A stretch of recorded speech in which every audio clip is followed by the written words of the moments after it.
નમસ્કાર, આપ જોઈ રહ્યા છો જીએસટીવી. હું છું કૃષ્ણા. આતુરતાથી ભક્તો જેની રાહ જોઈ રહ્યા હતા તે પવિત્ર શ્રાવણ મહિનાની આજથી શરૂઆત થઈ ચૂકી છે.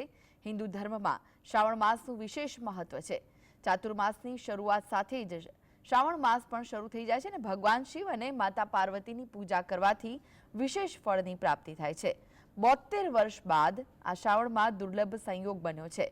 આ વખતે કુલ 5 સોમવારનો સંયોગ છે. શ્રાવણ મહિનો સોમવારથી શરૂ થયો છે અને આ સાથે જ સમાપ્ત પણ સોમવારે થશે. વહેલી સવારથી મહાદેવજીના મંદિરમાં ભક્તોનું ઘોડાપુર ઉમટી પડ્યું છે.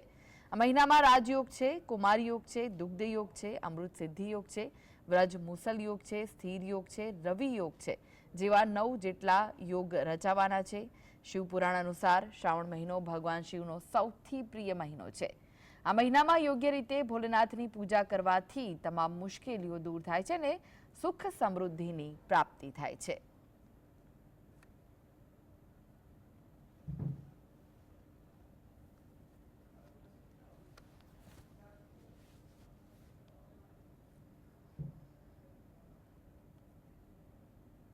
તો શ્રાવણનો આજે પ્રથમ સોમવાર છે ત્યારે 12 જ્યોતિર્લિંગમાંનું પ્રથમ જ્યોતિર્લિંગ સોમનાથ મહાદેવના દર્શન આપ જીએસટીવીના માધ્યમથી કરી રહ્યા છો. થોડી ક્ષણો બાદ સોમનાથ મહાદેવની આરતીના દર્શન પણ જીએસટીવી આપને કરાવશે. તો વિશેષ શણગાર રચવામાં આવ્યો છે સોમનાથ મહાદેવને અને સોમનાથ મહાદેવમાં તો ભક્તોનું જાણે કે ઘોડાપુર ઉમટ્યું હોય તેમ વહેલી સવારથી જ ભક્તો શ્રાવણના પહેલા સોમવારે ભોળેનાથના ચરણોમાં શીશ ઝુકાવવા માટે ઉમટી પડ્યા છે. તો બસ હવે આરતી શરૂ થશે થોડી ક્ષણોમાં. જીએસટીવીના માધ્યમથી સોમનાથ દાદાના દર્શન આપ હાલમાં કરી રહ્યા છો. પવિત્ર શ્રાવણ માસનો આજથી પ્રારંભ થયો છે. વિશ્વ પ્રસિદ્ધ સોમનાથ મંદિર દ્વારા સવારે 4 કલાક દ્વાર જે છે સવારે 4 કલાકે ખુલ્યા છે. વહેલી સવારથી જ ભાવિક ભક્તોની લાંબી કતારો અહીં જોવા મળી રહી છે. તો વહેલી સવારથી દૂર દૂરથી ભક્તો અહીં ઉમટી પડ્યા છે ભોલે બાબાના દર્શન કરવા માટે. ત્યારે આજે શ્રાવણની શરૂઆત સોમવારથી છે અને સોમનાથ મહાદેવના દર્શન આપ જીએસટીવીના માધ્યમથી કરી રહ્યા છો. 12 જ્યોતિર્લિંગમાંનું પ્રથમ જ્યોતિર્લિંગ સોમનાથ મહાદેવ.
તો આજથી શ્રાવણ મહિનાનો પ્રારંભ થયો છે, ત્યારે શ્રાવણના પ્રથમ સોમવારે જે જીએસટીવી તેના દર્શક મિત્રોને પ્રથમ જ્યોતિર્લિંગ એવા સોમનાથ દાદાના દર્શન કરાવી રહ્યું છે।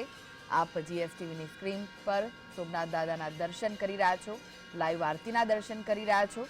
આજથી પવિત્ર શ્રાવણ માસનો પ્રારંભ થયો છે અને પ્રથમ દિવસ અને પ્રથમ સોમવાર છે અને પાછું પ્રથમ જ્યોતિર્લિંગ એવા સોમનાથ દાદાના દર્શન આપ જીએસટીવીના માધ્યમથી કરી રહ્યા છો। હિન્દુ ધર્મમાં શ્રાવણ માસનું વિશેષ મહત્વ રહેલું છે, ત્યારે ચાતુર્માસની શરૂઆત સાથે જ શ્રાવણ માસની પણ શરૂઆત થઈ જાય છે ને આ વખતે શ્રાવણ ઘણો વિશેષ છે, કારણ કે 72 વર્ષ બાદ શ્રાવણ માસમાં દુર્લભ સંયોગ સર્જાયો છે। સોમવારથી જ શ્રાવણ માસની શરૂઆત થઈ છે અને સોમવાર જ સમાપ્ત થશે। ત્યારે વિશ્વ પ્રસિદ્ધ સોમનાથ મંદિરના દ્વાર સવારે 4 કલાકે જ ખુલી ગયા।